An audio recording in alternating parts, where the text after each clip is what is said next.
adjudicators and members of the House. The opposing team made a statement saying that none of the developing countries actually bid for the Olympics. Well, I would like to bring out the fact that Thailand, Egypt, Malaysia, Cuba, Indonesia, Azerbaijan and Brazil all bid for the Olympics at some stages in the course of the decade. And I would like to also state the fact that Brazil won the bid for the 2016 Olympic Games. Yes. Yes, madam, just because they won the bid doesn't mean that they have the perfect capacity to host it, because they have more critical issues to be addressed according to what we pointed out.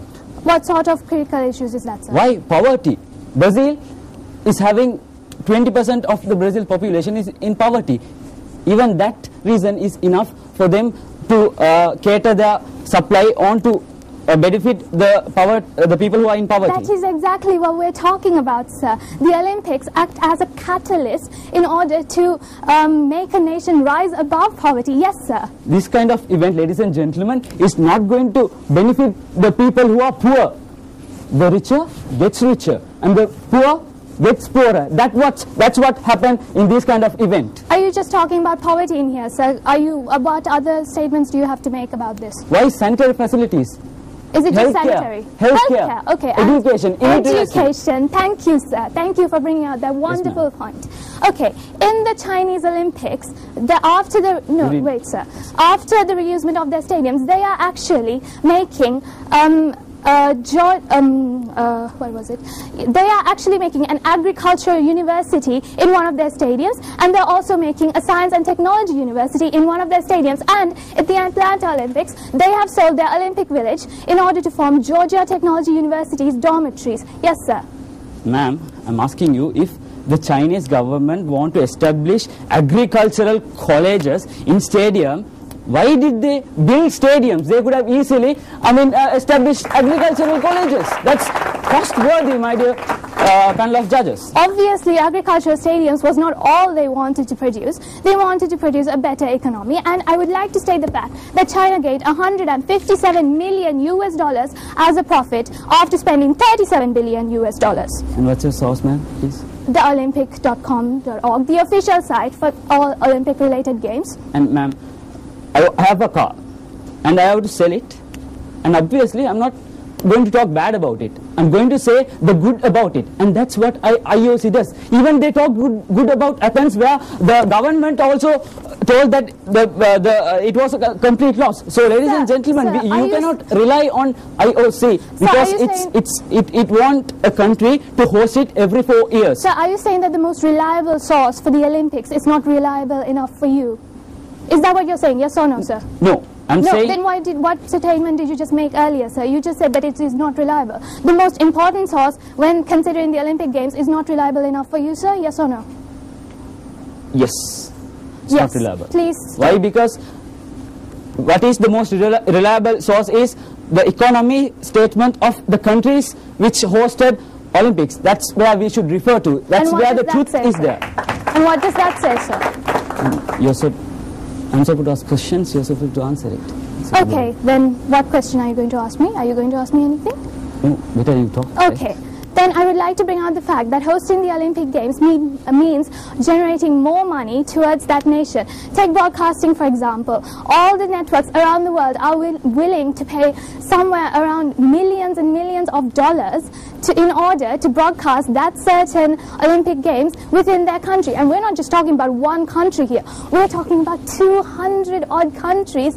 And think of the publicity this will generate. Because we're not just talking about 200 countries. We're talking about 200 odd countries in 100 odd different languages. Imagine the tourism this will promote for that country. And this would not only mean tourism, it will mean sustainable tourism, which would mean that countries can progress sustainably and will not collapse in other certain ways. And of course, I would like to bring out the fact that, yes, sir. You said the benefits, but you didn't prove it using statistics or some kind of a country. You didn't use a country to prove your argument at the moment. Sir, that is what my entire debating team has been proving to you so far, and it is really not my problem if you do not listen to it. And it promotes... Yes, okay. Therefore, I would like to say that the hosting of the Olympic Games is worth the cost for developing countries. Thank you. Ladies and gentlemen, we are debating whether developing countries hosting the Olympic Games, which have a massive cost, no proper benefit, and wastage of limited resources, is worth the cost or not. Yes. How can you say that there are no proper benefits when the rest of my team have been proven? Weren't you listening to what my speakers are saying? I wish to remind you that there are benefits in the Olympic Games, such as tourism, such as publicity, such as the development of the nature, and on, such as the South Korean example and the Japanese example. Of course. Ladies and gentlemen, we will prove to you how it is not cost-worthy at all. I mean, they were harping on just South Korea and China, where areas we will prove to you with other examples how it is not effective. And ladies and gentlemen, we brought forward three main arguments in where we clearly pointed out how Olympics is not cost-worthy at all. And let me support my argument with few more examples. Ladies and gentlemen, my second speaker clearly mentioned you about the investment, the pathetic condition of investment growth rate in Spain after Olympics. And let me stress on to the economy taken as a whole. Before 1992, ladies and gentlemen, the annual growth rate of Spain was around 5%. And then in 1992, the Olympic was held in Barcelona, where people like my respected proposition were harping on to the so-called benefits they were about to get. But what happened? What happened? Happened in 1993, straight after Olympics. The annual growth rate of Spain reduced below ladies and gentlemen, -1%. Yes, ma'am. You say that the Barcelona did not have any benefits, Barcelona Olympics. But I wish to remind you to the fact that after hosting the Barcelona Olympics, sports in that country radically increased. Spain actually went on to win the European National Cup, and they also went on to win the FIFA World Cup. Rafael Nadal won World Tennis #1, and they also won the Tour de France. So how are you saying that these are not benefits? How can you put the whole credit on to Olympics, which was in 1992, and FIFA was won in 2010? So it's a huge margin there. Yes, ma'am. They provided a lot of facilities and state-of-the-art trainers. Okay, that is how most of them actually got into that state. Are you saying that promotion of athleticism is not worth in a developing country? Yes, ma'am. I'm not saying that promotion of athleticism is not worth. What we should do in developing countries is this promotion, not hosting Olympic Games. You should promote, you should give sponsorship for these athletes, and you should send them for foreign trainings. That's what you should do to improve athletes and sports in developing countries. So if not for the Olympics, what else do you propose? More hosting of other games, for instance? The cost is high for Olympics, ma'am. And if you take just 5% of that cost and invest it on sports in the country, then you will get the benefit. You don't have to, waste so much of money and try to improve it. You should just, take just 5% and then utilize it to the betterment of... You just said that we shouldn't waste too much money and try to improve it. We are talking about improvement, which is what we need in a developing country. How can a developing country be expected to develop if there are no improvements, sir? Are you saying, do you agree that you have contradicted yourself? No.